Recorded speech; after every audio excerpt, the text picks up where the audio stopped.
खाना मेरे बचपन से ही मुझे बहुत पसंद है और मुझे बहुत अच्छी लगती थी। तो मेरे पापा अक्सर मुझे खिलाया करते थे, जैसे कि ले जाकर एक दुकान थी, वहाँ ले जाकर खिलाया करते थे। तो इसमें मैं बना रही हूँ तड़का दाल और तंदूरी रोटी, वो भी बिना तंदूर के बनाएँगे। तो हेलो एवरीवन, मैं प्रीति, प्रीति रेसिपी में आपका स्वागत है। ये मैं 5 से 6 लोगों के लिए बना रही हूँ, आप अपने हिसाब से इसमें क्वांटिटी कम-ज़्यादा कर सकते हैं। तो सबसे पहले आटा लगाकर रख देते हैं। इस तरह से आटा लगाकर रख देंगे तो जो रोटियाँ बनेंगी बहुत ही सॉफ्ट बनेंगी। मैं सिर्फ़ गेहूँ के आटे से बना रही हूँ, आप चाहें तो मैदे का भी इस्तेमाल कर सकते हैं। तो लगभग 1 किलो के करीब में ये गेहूँ का आटा है, थोड़ा-सा मैंने 1 छोटा चम्मच के करीब में नमक डाला है और इसमें दूध डालकर आटा को लगा लेंगे। चाहे तो पानी से भी लगा सकते हैं, लेकिन जो दूध से लगाएँगे ना, नॉर्मल टेम्परेचर पे दूध है, उसी दूध से लगा रही हूँ और दूध से लगाएँगे तो क्या होगा, रोटियाँ बहुत ही सॉफ्ट बनेगी।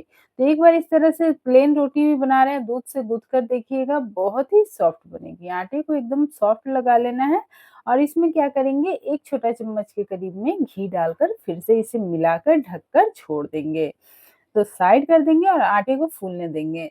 चाहे तो इसे तुरंत बना भी सकते हैं, लेकिन आटा थोड़ा-सा फूल जाता है तो और अच्छी रोटियाँ बनती हैं।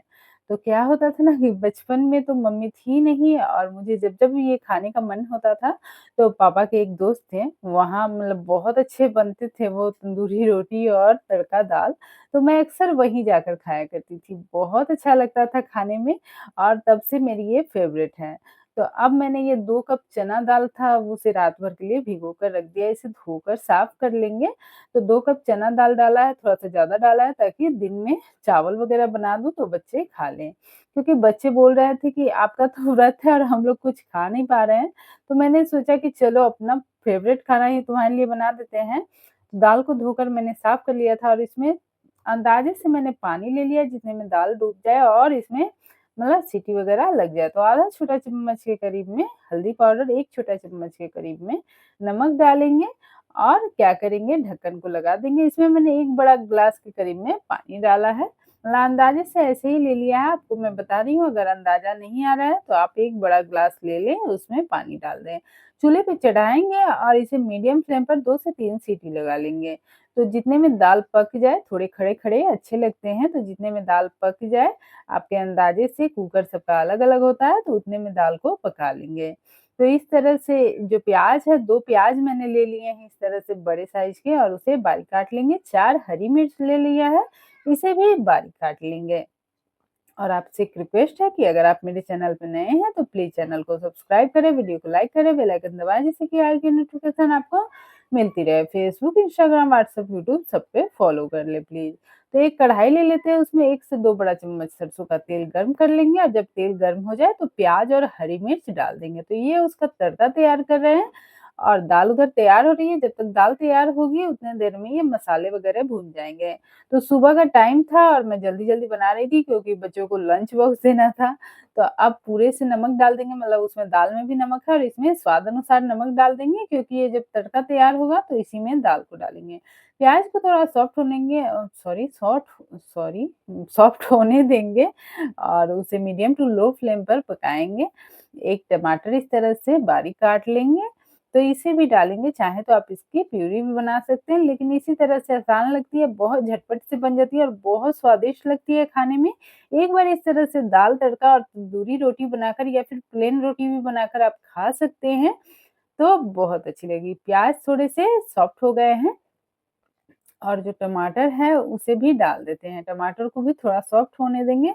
मैंने फ्लेम को मीडियम टू लो फ्लेम पे ही रखा है, उसको ना हाई किया है ना लो किया है। अब थोड़े से धनिया को भी, मतलब जितने समय में वो तैयार हो रहा है तो मैंने सोचा कि थोड़ा-सा धनिया भी काट लेती हूँ। तो इस तरह से धनिये को बारीक काट लेंगे और इसे साइड कर देंगे, अभी इसकी ज़रूरत नहीं है। तो इस तरह से धनिये को काट लिया और इसे साइड कर देते हैं और टमाटर को चेक कर लेते हैं। तो टमाटर थोड़ा सॉफ्ट हो चुका था, तब इसमें कुछ मसाले डाल देंगे ताकि मसाले डालेंगे और भूनते-भूनते ये सारी चीज़ें पक जाएँगे। तो आधा छोटा चम्मच हल्दी पाउडर डालेंगे, डेढ़ छोटा चम्मच धनिया पाउडर डालेंगे और आधा छोटा चम्मच जीरा पाउडर, आधा छोटा चम्मच काली मिर्च का पाउडर, आधा छोटा चम्मच देगी मिर्च डालेंगे, जो थोड़ी-सी तीखी होती है लेकिन कलर अच्छा आता है। 1 छोटा चम्मच अदरक लहसुन का पेस्ट डालेंगे और इसे मिक्स कर लेंगे। आप इसमें अगर आप प्याज़, लहसुन नहीं खाते हो तो बिना प्याज़ के टमाटर भूनकर उसमें मसाले डालकर और अच्छे से भूनकर तब बना सकते हैं। मीडियम टू लो फ्लेम पर मसाले को अच्छे से भूनेंगे और जल रहा हो तो आप लो फ्लेम पे कर दें। तो इस तरह से चलाते रहेंगे, बीच-बीच में चेक करते रहेंगे।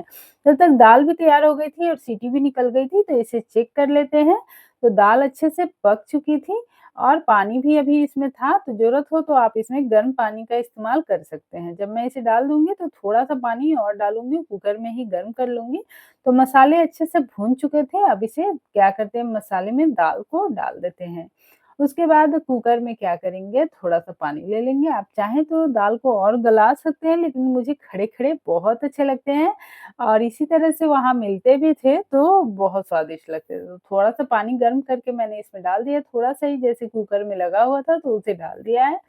अब इस तरह से मिक्स कर लेंगे, थोड़ा-सा जो बारीक कटा हुआ धनिया मतलब बारीक काट के रखा था जो धनिया वो डाल देंगे। अच्छे से मिक्स कर लेंगे और लो फ्लेम पर इसे या फिर मीडियम टू लो फ्लेम पर इसे क्या करेंगे 2 से 3 मिनट पकाएँगे। अभी चाहे तो आप गरम मसाला डाल दें, तो मैंने ढक दिया था और 2 मिनट पका लिया था क्योंकि मैं भूल गई थी गरम मसाला पाउडर डालना। तो फिर से मैंने गरम मसाला पाउडर डाला, देख सकते हैं कि दाल अच्छे से तैयार हो चुका है। अब इसमें आधा छोटा चम्मच गरम मसाला पाउडर डालेंगे और इसे फिर से मिक्स करेंगे और 1 मिनट और पका लेंगे क्योंकि गरम मसालों को बहुत ज़्यादा नहीं पकाया जाता है। तो इतनी थिकनेस काफ़ी है दाल की। आप चाहें तो और पतला या फिर थिक रख सकते हैं। जैसा चाहे उस तरह से मतलब गाढ़ा या फिर पतला रख सकते हैं। तो ढक देते हैं उसे 1 मिनट पकने देंगे। जितने देर में वो तैयार होगा तो उतने देर में एक तड़का तैयार कर लेंगे। तो ये एक हींग वाला तड़का है मतलब कि ये चाहे तो आप स्किप भी कर सकते हैं लेकिन दाल तड़के के बिना अधूरा होता है। तो दाल में मैंने मतलब तड़के पैन में मैंने मतलब 1 बड़ा चम्मच के करीब में घी डाला, 1 छोटा चम्मच जीरा, थोड़ा-सा हींग, 1 तेज पत्ता डाला, उसमें डालेंगे थोड़ी-सी बारीक कटी हुई लहसुन, 2 सूखी लाल मिर्च, सारी चीज़ें चटक जाएँगी, तब चूल्हे को बंद कर देंगे और चूल्हे बंद करने के बाद इसमें आधा छोटा चम्मच कश्मीरी लाल मिर्च पाउडर मिक्स करेंगे। चूल्हे जलते हुए आप मिक्स करेंगे तो मिर्च जल्दी जल जाती है। तो इधर देख सकते हैं दाल पककर तैयार हो चुकी है, बहुत अच्छी बनी थी। अब इसमें तड़का लगा देते हैं और चूल्हे को बंद कर देते हैं क्योंकि दाल तैयार हो चुकी थी और ढककर कुछ देर के लिए छोड़ देंगे। जैसे कि छौंक लगाते हैं और दाल को ढक देते हैं, तो कुछ देर हो गए थे और देख सकते हैं दाल का कलर बहुत ही अच्छा आया था, बहुत अच्छी दाल बनी थी। एक बार इस तरह से बनाकर देखिएगा, बहुत अच्छा लगेगा, बच्चों को भी बहुत पसंद आएगा। तो मैं अक्सर बनाती हूँ क्योंकि मुझे बहुत पसंद है और बच्चों को भी बहुत अच्छा लगता है। अब क्या कर लेते हैं, दाल तो तैयार हो गया है, उसे साइड कर देंगे और इधर आटे को मिला लेते हैं। अच्छे से आटे को मिला लें, उसके बाद क्या करेंगे जब आटा मिला लेंगे, तब रोटी बना लेंगे। तो इसे नॉर्मल रोटी ही समझ के बनाइएगा, आसानी से बन जाएगा। जैसे कि आटे में मैंने बहुत कुछ डाला नहीं, अच्छे से उसे मिक्स कर लिया जैसे कि आटे की रोटी की सॉरी रोटी का आटा होता है उस तरह से मिक्स कर लिया। लोहे का तवा गर्म किया ताकि उसपे रोटी चिपके। ऐसे तो वो अंकल थे जो तंदूर में बनाया करते थे, मैं उनके किचन में भी चली जाती थी और देखती थी कि कैसे बनाते हैं। तो उस तरह से वो तंदूर में बनाया करते थे, लेकिन मैं आपको तवे पे बनाती हूँ सॉरी बताती हूँ क्योंकि तंदूर सबके पास अवेलेबल नहीं होता है, लेकिन लोहे का तवा सबके पास अवेलेबल होता है। अब एक बड़ा-सा पेड़ा तोड़ लिया था मैंने इस तरह से थोड़ी-सी मोटी रोटी बेल ली, ऊपर से थोड़ा-सा पानी लगा लेंगे और क्या करेंगे, इसे तवे पे चिपका देंगे। जिधर से पानी लगाया उधर से रोटी को डाल देंगे। तो मैंने डाला लेकिन थोड़ा-सा मुड़ गया, तो इसे मैंने क्या किया कि बाद में ठीक कर लिया। थोड़े से चिपक जाते हैं तो छोलनी की सहायता से मैंने इसे ठीक कर लिया और इसे लो फ्लेम पर एक तरफ से थोड़ा-सा सेक लेना है ताकि ये नीचे का जो पार्ट है वो सीख जाए और फिर दूसरा रोटी उसी तरह से तैयार कर लेंगे। देख सकते हैं कि इसे बनाना बहुत आसान है, इसी तरीके से नान भी बन जाती है, बहुत आसानी से। तो बाहर खाने से अच्छा है कि आप इसे घर में बनाकर खाएँ। इसमें कोई बहुत ज़्यादा रॉकेट साइंस नहीं है, जो बनेगा नहीं, बहुत आसानी से बन जाता है। देख सकते हैं प्लेन रोटी बेलनी है और प्लेन रोटी भी आप बनाकर उसके साथ खा सकते हैं, पराठे खा सकते हैं, पूरी खा सकते हैं। लेकिन बच्चों ने कहा कि तंदूरी रोटी खाना है और लंच बॉक्स में भी ले जाना है। तो मैंने कहा कि चलो कोई परेशानी नहीं है, झटपट से तो बन जाती है। तो उसे मैंने उस तरह से थोड़ा-सा सेक लिया और फिर इस तरह से घुमा-घुमा कर सेक लेंगे। या फिर उसपे तवा भी मैं रखकर जैसे जल्दी रहती है तो तवे को रख देती हूँ चूल्हे पे और उसी तरह से सिकते रहती है और दूसरा काम कर लेती हूँ। लेकिन जो तंदूरी रोटी बनती है इस तरह से सेंक लेते हैं। तो ये रोटी तैयार हो गई थी लेकिन मैं थोड़ा-सा इसे जलाऊँगी जैसे कि तंदूर में मिलते हैं, उस तरह से थोड़े से मतलब जैसे कि होने चाहिए उस तरह से मैं बना रही हूँ। तो ये रोटी तैयार हो गई है, अब इसे निकाल लेते हैं इस तरह से छोलनी से और दूसरी तरफ भी अच्छा कलर आया है इस तरह से देख सकते हैं एकदम तंदूरी रोटी परफेक्ट बनी है। दूसरी रोटी भी उसी तरह से चिपका देंगे और इसे भी उसी तरह से लो फ्लेम पर सेंक लेंगे।